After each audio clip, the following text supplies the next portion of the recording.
Welcome to Beyond the Band-Aids, a Project PACT podcast.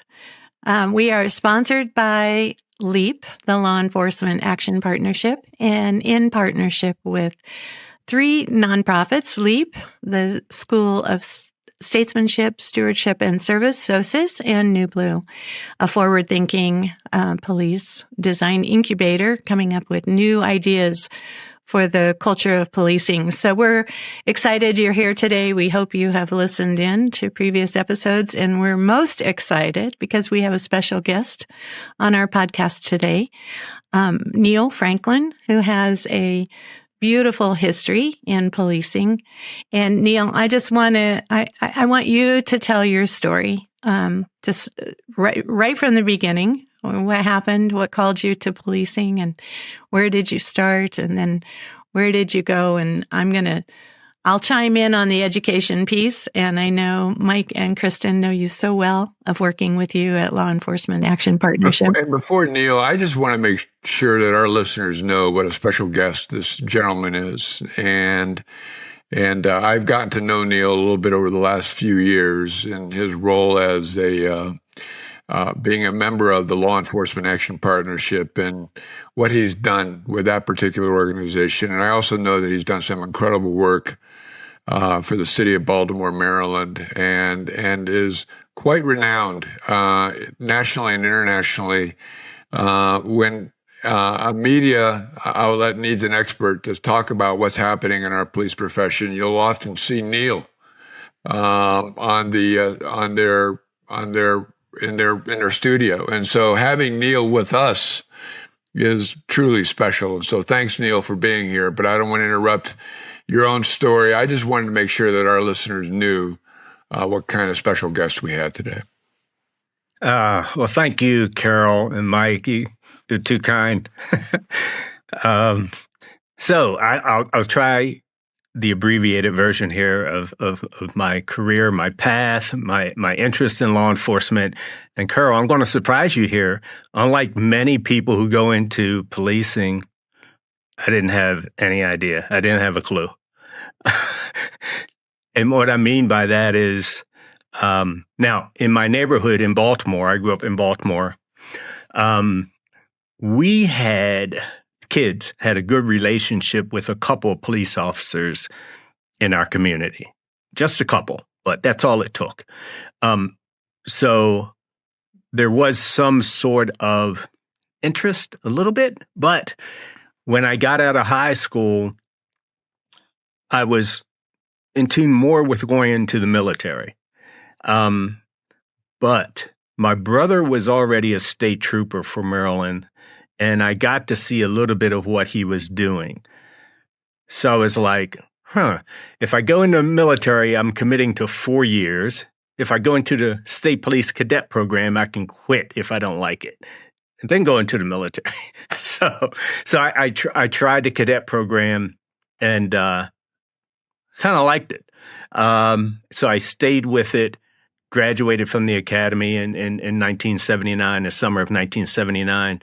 And I was the youngest person to ever graduate from the police academy in the Maryland State Police, because I still had a couple weeks to go before I turned 21. So they told me to go home, put my gun away, and stay out of trouble until you turn 21. Don't get involved in anything.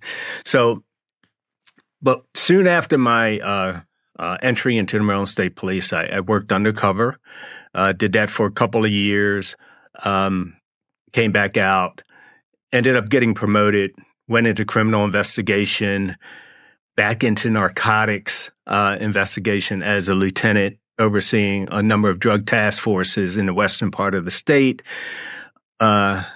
Fortunate enough to continue to get promoted. And then I had the Northeast region for the Bureau of Drug and Criminal Enforcement. So I had task forces for criminal investigations as well as drug investigations. But what I enjoyed most were my last 2 years with the Maryland State Police, where I was the head of training, because that gave me an opportunity to take everything that I had learned. I also did some time in planning and research and, the boring parts of policing and personnel, but that gave me the opportunity to share my experiences and the good and the bad with the new recruits coming on board.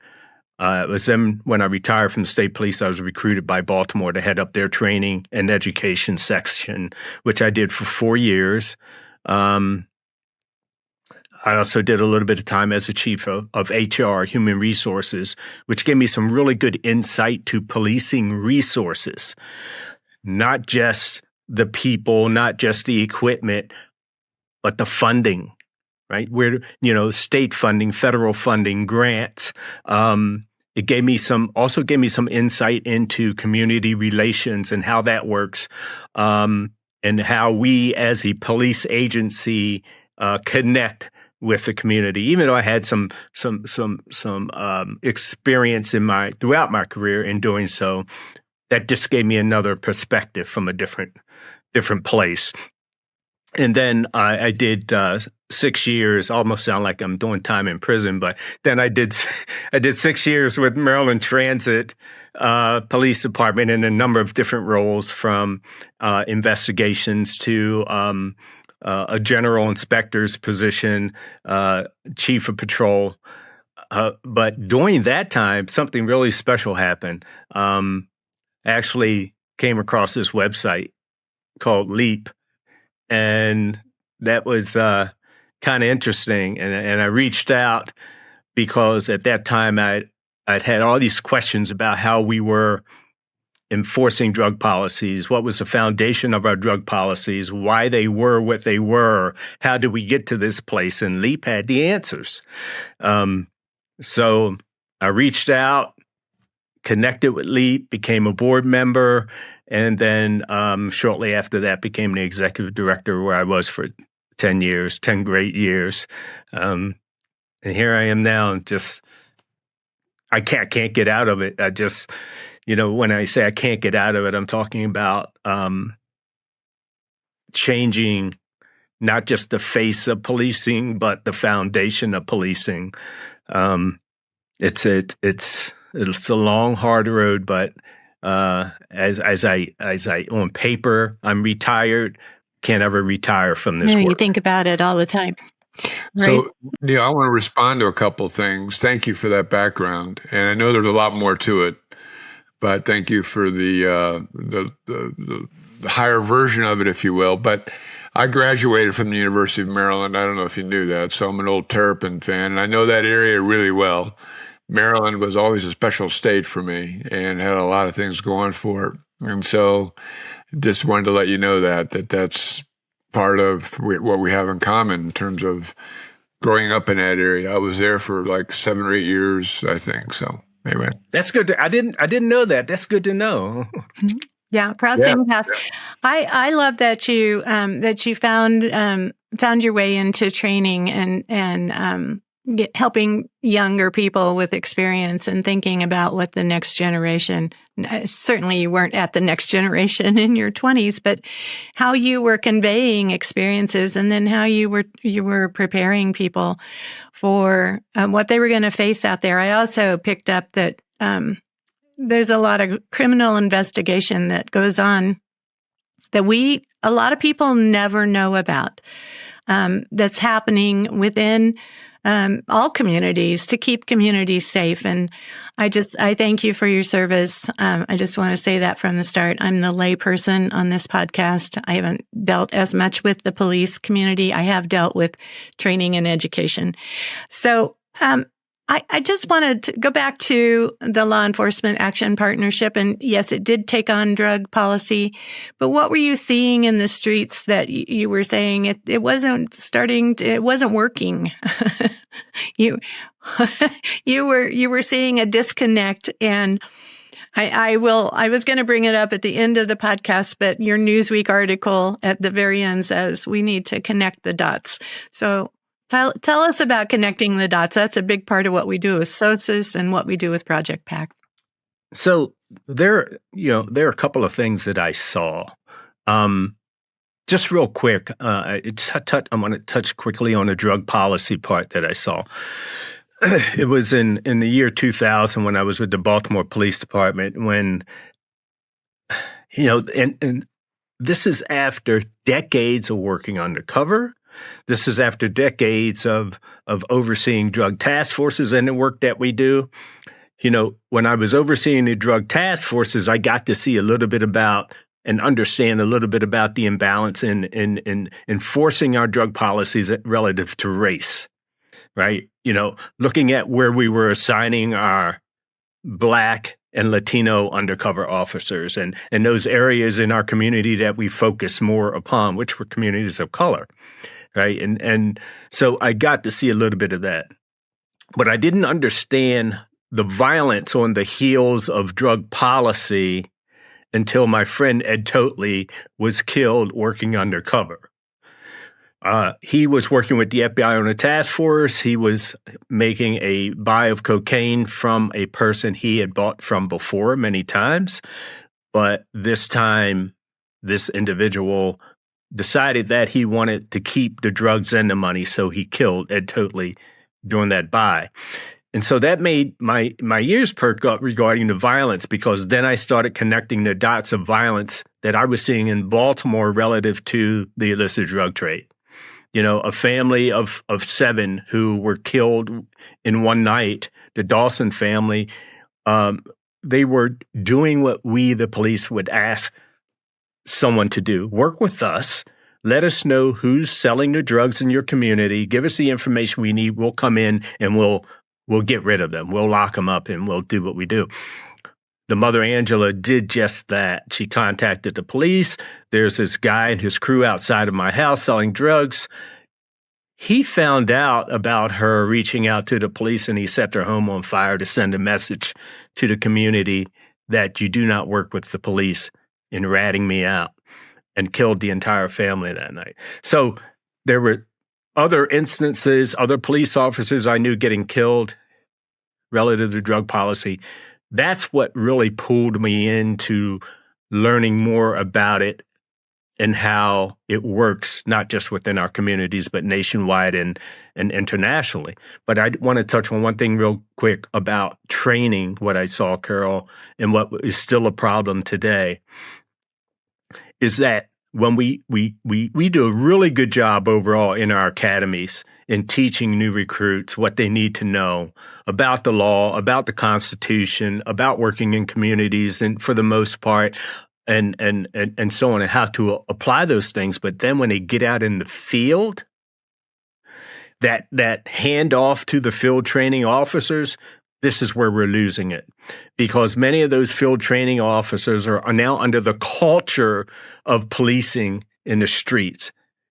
And I've had recruits come back to me and say, you know, the first thing they said to me when I got out there was, forget all that stuff you learned in the academy. We're going to show you how it has to be done in the streets, and how you interact with people, and how you treat people, and how you speak to people to get your respect, and this, that, and the other.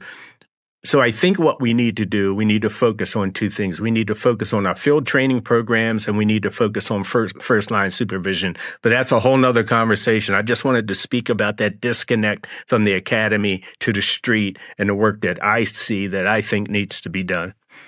So, Neill, thank you for that. And without saying it, you said it. I mean, you were up to your ears in the war on drugs, as it's been called, in terms of addressing the supply side of narcotics and illicit narcotics in our country. And you experienced a lot of the residuals of that didn't go well. And, you know, we're so good as a country in declaring war on many things, socially, lots of social issues, whether it's poverty, whatever else. And we like to declare war. We like to use the words fight, battle, and kind of those words in dealing with these complex social health issues sometimes that don't necessarily deal with the complexity of the issues themselves or the human side of it. And so I know you were deep into that, and that's why your experience means so much, I think, to all of us. And the other part that you addressed, my own experience too, says how we address our new officers when they get into the field training officer program, or all the training and education that they receive. You know, one of the things that we're talking about with Project PACT is how to preserve that sense of idealism that these new police officers have, how to preserve it, how to protect it, how to expand it even. And you touched on two big areas there, with the field training officer program being one of them, and the culture of policing in terms of what it's really like versus, what people perceive it to be really like. So thank you for that. Let me just comment on that real quick, Mike, about what I thought or still think a big part of the solution is with that transition, so that they can keep that idealism that when they come in. Before I left the Baltimore Police Department, I had started a program which didn't carry over with the next department head. What I noticed is that the field training officers were not really part of the academy. So they didn't have the same philosophy that the instructors had and the way of doing business. So one of the things that I thought we should do was, number one, make the field training officers, even though they're assigned to districts or precincts, make them part of the academy. And the first step with that was to send them to instructors school, to certify them as instructors, which none of them were. So in that training, they would then understand the importance of being an instructor, right? And not just someone who's going to check boxes to see if a recruit can do certain tasks, right? Where they would continue the learning process for that recruit. Because this is how you would begin to change the culture with that handoff, right? So if they were to report back to and become part of the academy where you had that philosophy, you stand a much better chance of that recruit than maintaining all that they learned in the academy and the feeling of doing things the right way, when they make that transition. And then the last part of that was first line supervision also has to become part of that process and to figure that part out. And there's more to it, but I just wanted to say that. Well, thanks for that, Neill. That goes to show, your comments show that you understand this part of a police department and the police culture pretty intricately. And I hope for our listeners, especially those who are from the police profession, get what Neill's talking about. I'm sure they will. So thank you. I think you have addressed a lot of a couple of the issues, how slow evolution is in terms of shifting and changing culture. And then also the value of relationship, the value of connection. Seems to me like what you said was the academy ends and the police department begins, and whatever the tradition, the ritual, we talk about the rituals, the slogans, the beliefs, the culture of each individual police department, and understanding that each individual police department is a result of what has happened in the past. But how you think forward, how you share a vision, how you create, how you bring that idealism to something that can bring to life. And we, on Project PACT, we talk about the bridge between community and the police department and the relationships. I love that you talked about there were a couple of guys in your neighborhood that you got along with well, that gave you a different vision of policing and how we can bring that vision forward. And that kind of training that you're talking about, that's what we're about. That's why we all show up here day after day and figure it out. What's next? So how do you feel about communities? You've watched this take place. You talked about, a community activist that wanted to work with the police, but then, paid a price. How do you feel about working into the communities, and what do you think they can do differently, better, connected, as well as citizens? I don't want this to all be, it's too big a load for the police. It has to be all of us. We have to all start to act more responsibly and care about what's going to happen tomorrow in our safety. Yeah. So let me begin with saying something. Carol, when you opened up today on this podcast, you said something about PACT, which is beyond the Band-Aids, right? That's why, Mike, it's been taking us so long to move forward with policing and its culture, because for the most part, we have been about Band-Aids, right?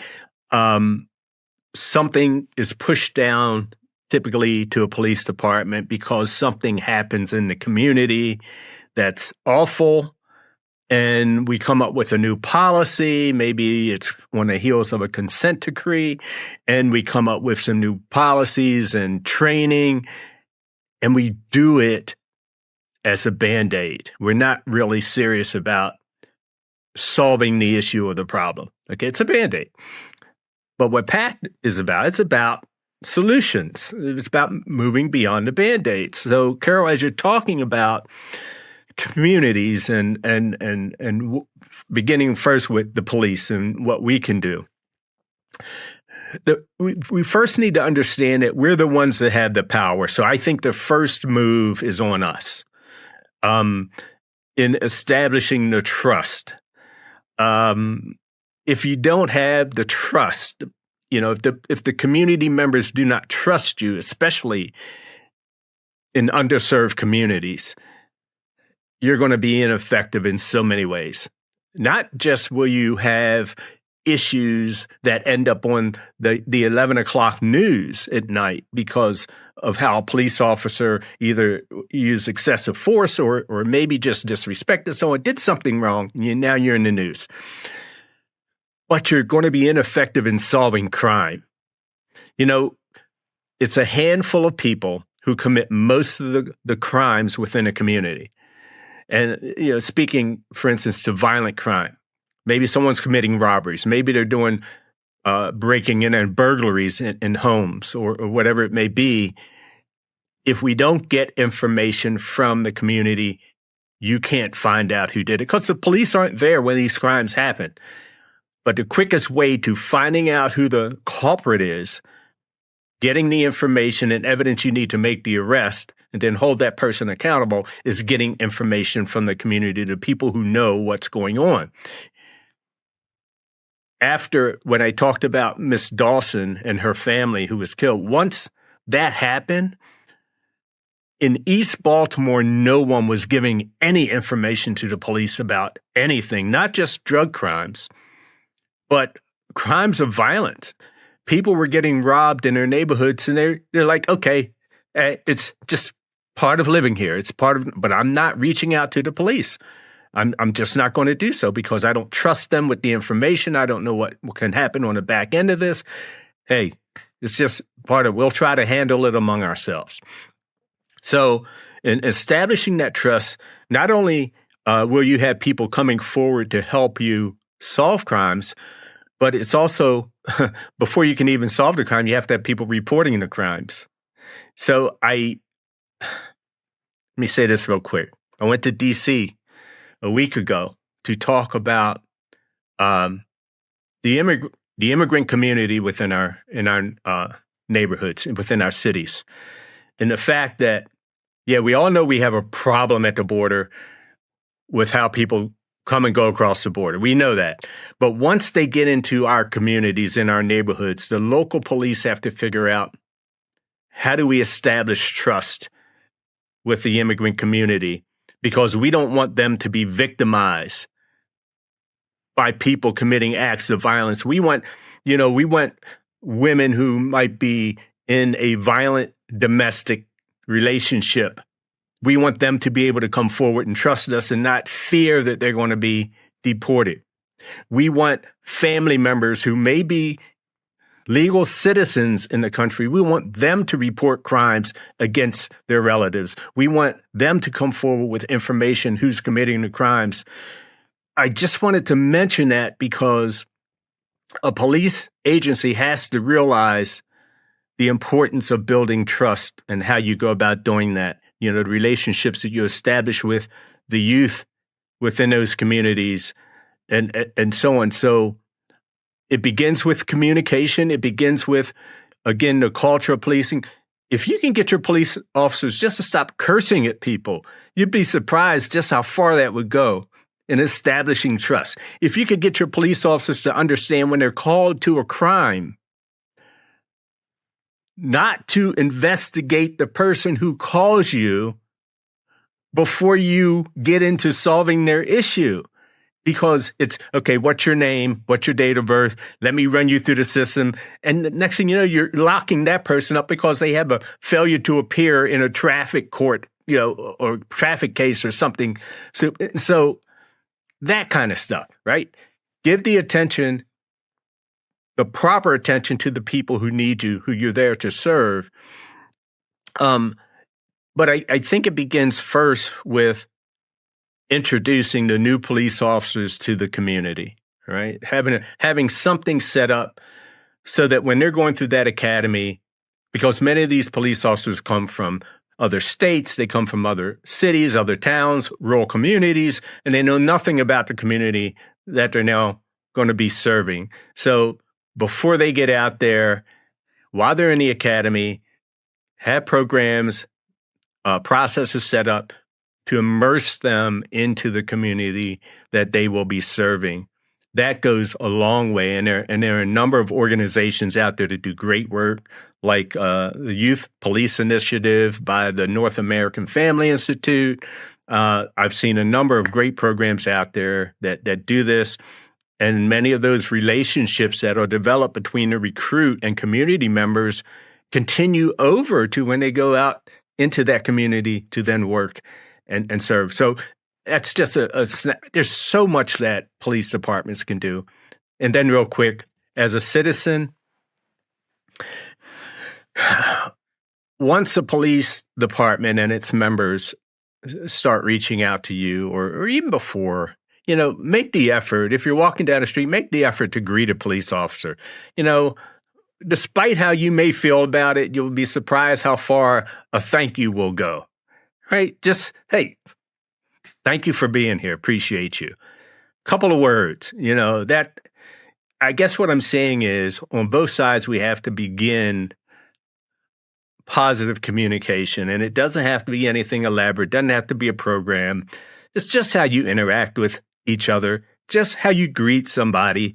If you're a police officer and somebody comes up to you and says, "Good morning, Officer Franklin, thank you for being here," and reaches out to shake your hand, shake their hand.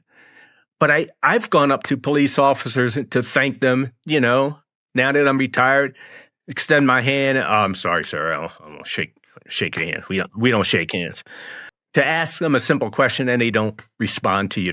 They give you this look, like, "Why are you talking to me?" No. It just begins with being cordial to one another. And then from there, we could take it into the more in-depth, processes of how we begin to establish trust and how we deal with. See, when you have trust, it's easier to deal with an incident that does come off the rails, when something does bad happen. And then we could talk a little bit later about maybe transparency, if you want to, as it relates to police departments and making information available to the community that the community should have, information they should have. Yeah, Neill, this is a topic we've discussed a lot here, that human connection and how to begin those interactions that do build trust. Could you say a little bit more about what that does internally for the agency culture when they start to establish those bonds with the community? Yeah, sure. Well, first, I got to say this. The time that I did with the Baltimore Police Department, one of the challenges that I did see first was internal communication. I mean, if you're not communicating cordially among yourselves, within your organization, it's going to be very difficult to carry it, to do that in the streets with people you don't know, right? Or people you just may be meeting, people you're serving. So this is where leadership comes in, and leadership has to make themselves aware, whether it's the police chief, the police commissioner, the precinct captain, major, whatever that top person may be. You got to get out of your office. You got to talk to people. You got to hear their conversations. You got to see how they're interacting with each other and have some sort of process to ensure that your people are cordial with each other, not disrespecting each other, and this could be anywhere from, off-color jokes to even the language you're using in your roll call rooms. Go to roll call meetings and see what that lieutenant or sergeant is communicating information to the men and women. And then if they're doing it in a way that could possibly and using language that could possibly drive a wedge between the police and the community, you have to pull that person aside and straighten them out. So it begins with leadership getting up and out of their seats and going around, interacting with their people, having open door policies of some sort so that they can get good feedback and good information about what's happening within their own walls. And then now you can take that to the street. You have to have really good policy, and this goes back to the first line supervision thing, right? It begins with language. It begins with the words you use. It begins with your body language. All of this, all these different forms of communication. I mentioned the field training process. I was out on patrol once as the head of training. You had to go out at night every so often and be the citywide duty officer. And I was on a call once, just responded to a call. When I'd hear a call, I'd respond. And there was this officer cursing at a citizen, getting them to move down the street. And I walked up to the officer and I said, "Here, come here, let me talk to you for a second." And I said, we don't do that. "Well, sir, sometimes that's how you got to interact." No, it's not. And I looked on the officer's shirt, and he had a field training officer badge. It stayed on his shirt for about 30 seconds because I took it off and I removed him from the program. You got to send a message you got to have policies that you stick to so that when a first line supervisor or someone else witnesses this, you got to hold that person accountable. And it begins with, again, first line supervisors and lieutenants walking the talk, which I hate to say it, but we don't see that a lot. There was a time a sergeant was spitting on someone who had just been arrested. We don't do a very good job of policing our own when it comes to how we interact with people. In general, we got to do a better job of policing our own ranks, Kristin. And it begins at the top. It begins with the chief, the sheriff, the commissioner, and then that person has to bring their leadership into a room and say, "Hey, this is how it's going to be. There are no exceptions, and I expect you to carry this message down to our men and women in the streets, and this is how we're going to be as a police agency." I completely agree. And, without treating people with respect, it's kind of impossible to build trust. Absolutely. So it begins with communication at its most basic level. So I've noticed both of you have talked about, and I just want to bring Project PACT and the training that we have that's going to be available soon, and to think about that first officer straight out of academy that might be listening to this podcast saying, "Well, that's just the way our department is." How did they, how can they affect? And I think everything we're doing with Project PACT is about whoever you are. You have a way to become a better, effective communicator. You have a way to connect with the common good. You have a way to see the lens of goodness in your community. You have a way to make the change that we all want to see.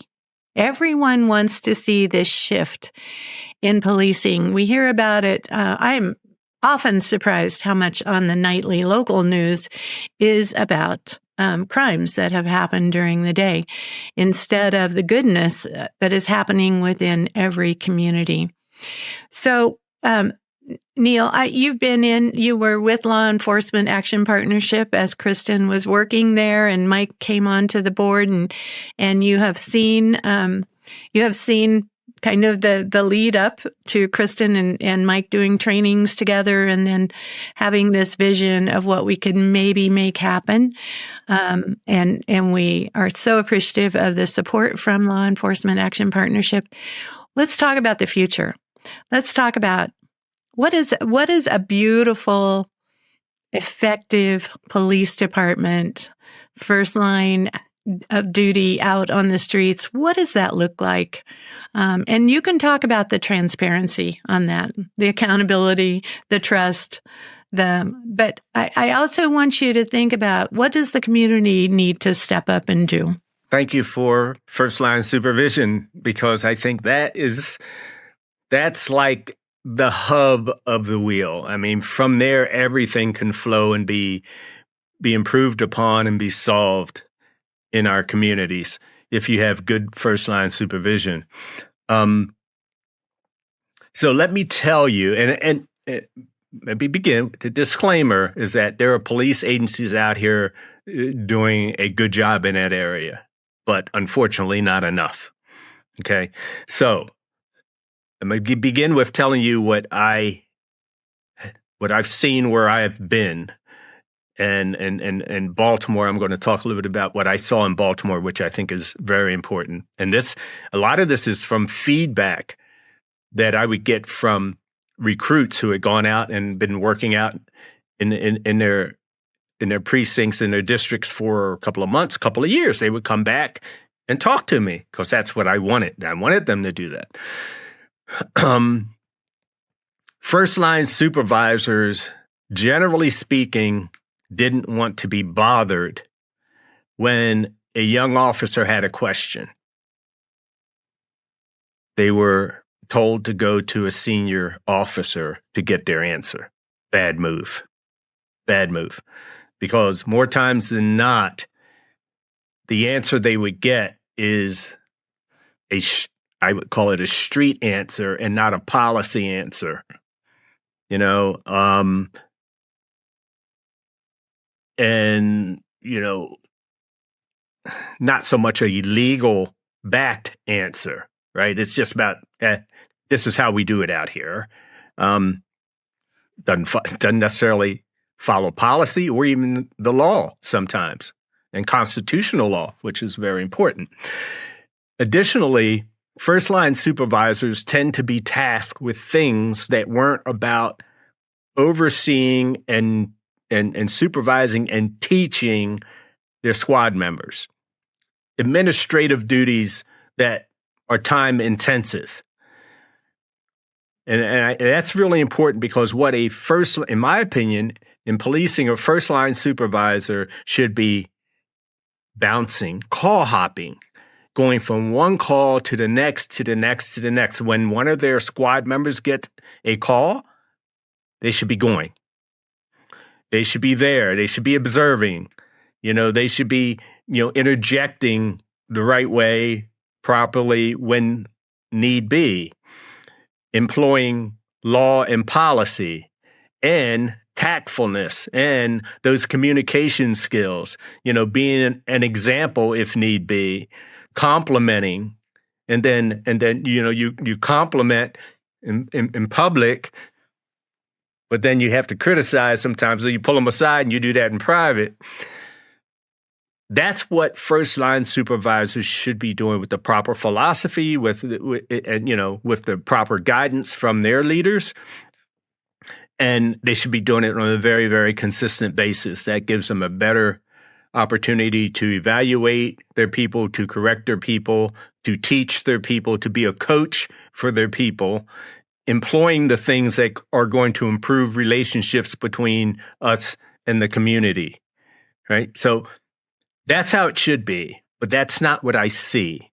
I see too many supervisors, first line supervisors, missing mainly from very important critical calls for service. I'm not just talking about a simple traffic stop or something like that. I'm talking about a burglary. I'm talking about a robbery. I'm talking about, responding to someone that has a knife.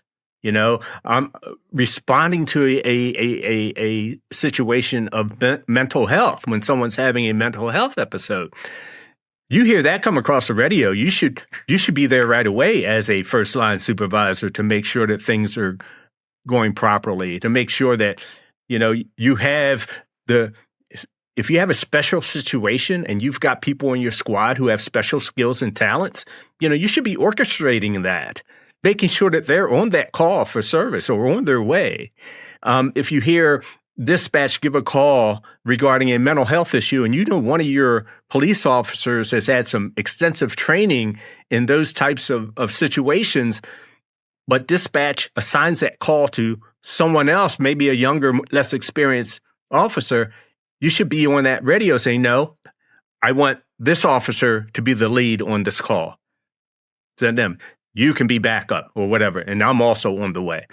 So that's kind of like a snapshot. That's what I think they should be doing. But unfortunately, too many times they're unavailable. They're scarce. They don't show up. And we need to have more of that, more of them showing up. I just want to say, I think this is an issue in almost every institution, that the data points of entry create a bureaucracy where people are more isolated, more distanced from the people that are coming behind them, and the coaching and the mentoring. Mike, I want you to chime in, because you will talk about peer accountability and that beauty of coordinating the social capital within your own police department. Bringing, Neill hit on a lot of specifics in terms of what's happening in our police departments, and we're still operating off old models, worn out ways of doing business, and just here's how we did it. Here's how I grew up. And what Neill's kind of referring to, implying, is this first line supervisor is doing it this way because their first line supervisor did it that way. And so we're talking about generations of behavior and things that we need to but the other part of this is creating a culture of accountability in a police department. How do you do that? How do you create a culture of accountability in terms of what that looks like? And so it goes to everything in terms of what's happening. And I know you know what I'm talking about, Neill. So go ahead and respond to that. I have something for you, Mike, and I want to hear something from you that I know about you and how you operate it. Something we haven't touched on yet in this conversation is how do you get the union, the employee group, involved and engaged as a leader, Mike? And I know you've experienced this. How do you sit down with union leadership and say, hey, I need your help. This is what we want to do, and this is why. This is where it will take us. I know you've done that.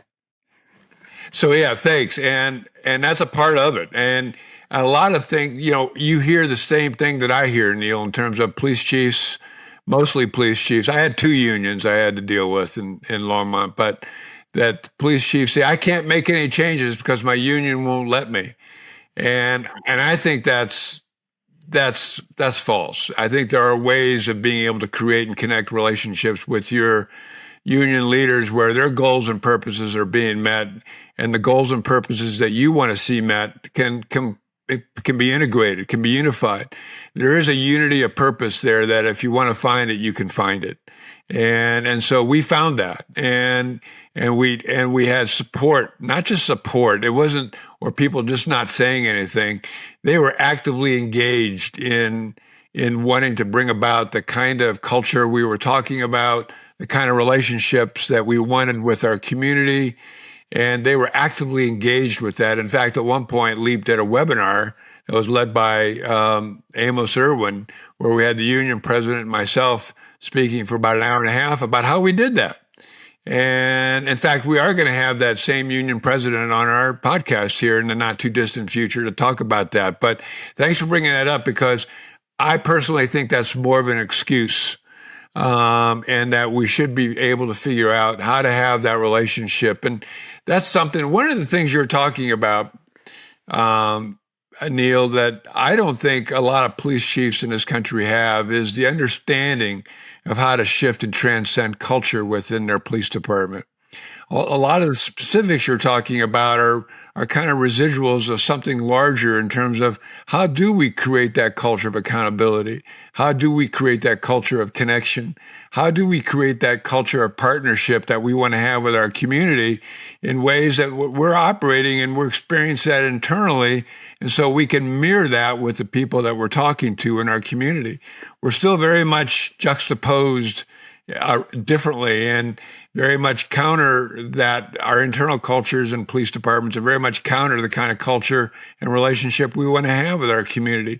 And Project PACT that's a big aspect of what Project PACT is going to do. So thank you, Neill, for bringing all that up. And I know that your comments today are just really right on in terms of what needs to occur differently within our police departments, with the FTO program, first line supervision.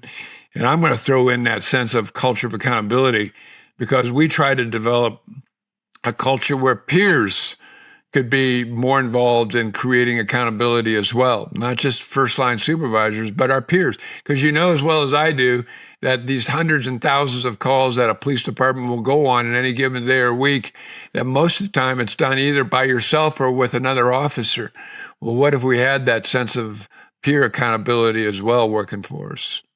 As a head of training, I started a relationship with union leadership, right? Because I knew that I would need them for some things. So in getting, a lot of times when we reach out to the union with an issue or problem, it's something that they don't agree. Something happened, and now we need something from them, and it's something that they feel they can't give, or it's a new piece of policy. We start out with a very difficult problem, right? And it's hard getting their support. But in developing this relationship, say you're a new police chief and now you've come into an agency, you've got the employee group there, you've got the union there, start right away with something easy, a win-win for both of you. And so, for instance, in when I was running training, I said, hey, union folks, would you guys like more in-service training? 18 hours a year is not enough. But if you really want your members to be safe, if you want them to have more information, if you want them to be more professional, right? Because people don't think policing's a true profession. So we need to step up our game, right? To show them otherwise. So how about getting more training? What if I can get you guys a whole week of really good in-service training?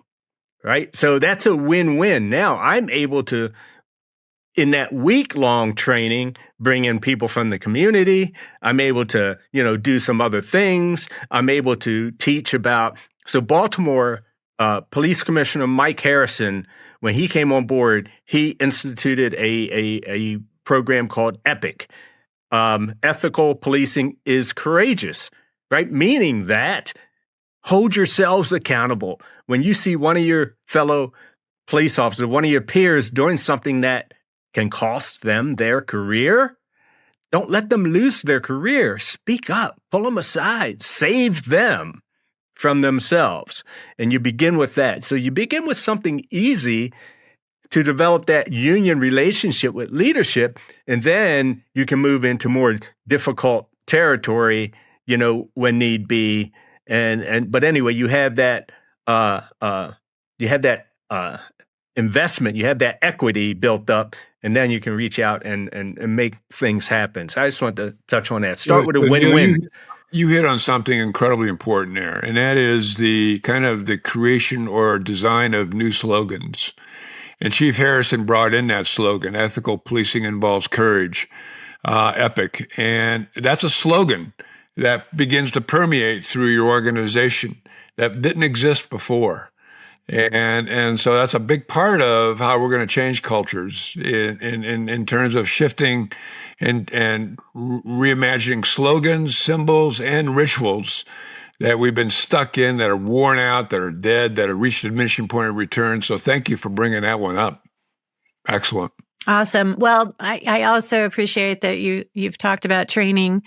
I think every day we are working on innovating and creating a training that can play both to police departments and city government and community activists and citizens and people who care and neighborhoods. I'm the neighborhood girl. Like, how do you start?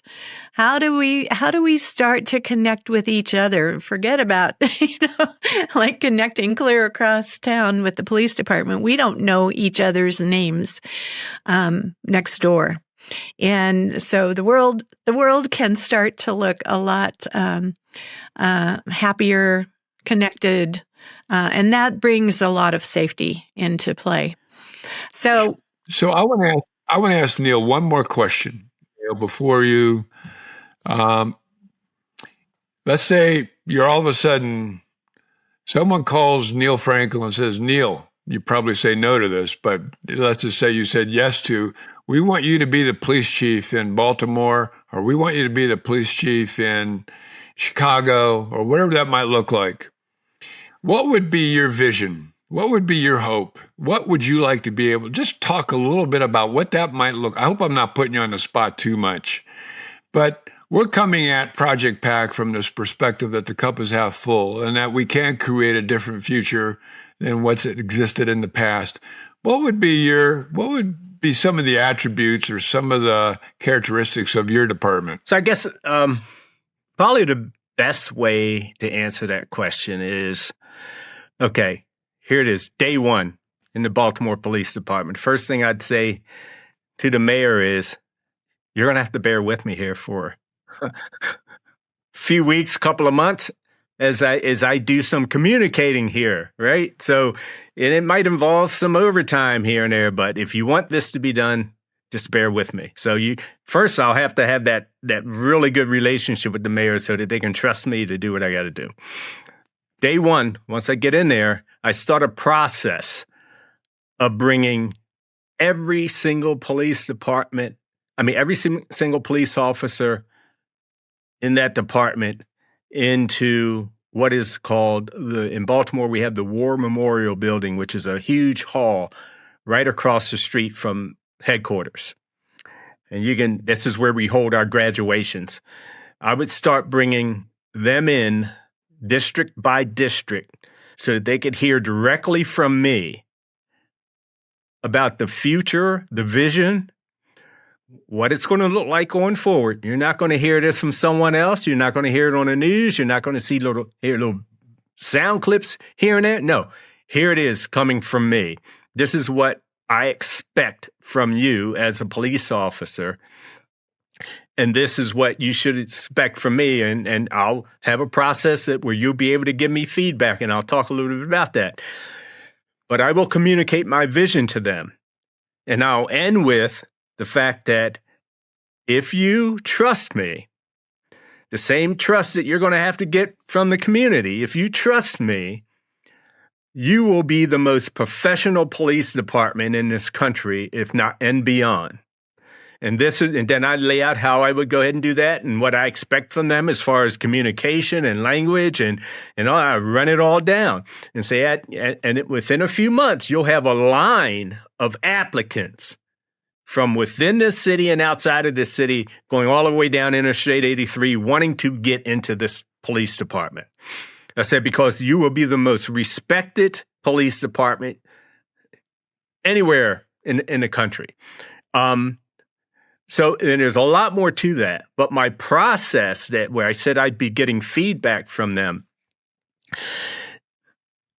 one of the things that I see in police departments, and again, it's about leadership, especially big police departments, there's such a disconnect between the chief, the commissioner, and the rank and file members. When the chief goes out, he's got this entourage. Right, he's got someone driving him, and another officer or two riding with him. Blah blah. Yeah, bodyguards. If that's what I'm going. I don't need any of that. I don't want any of you. right? Because when I have to go to a community meeting somewhere, I'm going to call up the district and say, send me your patrol officer who has the patrol where that meeting is going to be. Send them to come pick me up and get me to that meeting. And doing that drive to and fro, we're having a conversation, right? I'm going to get information firsthand. And this is one way I have to make the journey anyway, so it won't be time wasted. I'm going to have that communication. So that's an example. So, Mayor, no, don't ask me to come to some news conference. Don't ask me to come to, some meeting with city leaders or whatever. Save that for 6 months to a year down the road. Right now, I've got some work to do with the men and women, right?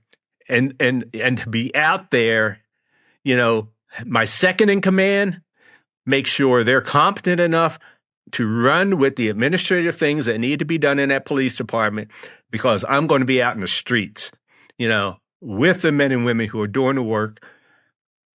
And if need be, showing them how to do it. So basically, you have to set the tone. You have to set the culture. And of course, we talked about the union, right?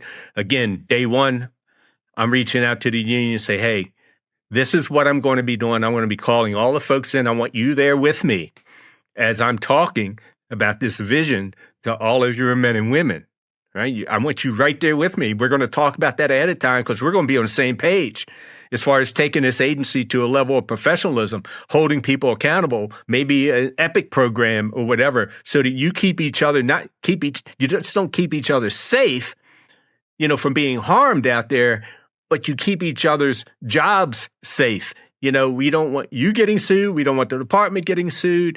This is how we're going to do it. But you're going to see if you go with me on this, when you go into your neighborhood and you start your patrol, you won't have to worry about officers being there to back you up. Community members will back you up, right? When you have a dangerous situation or a dangerous call.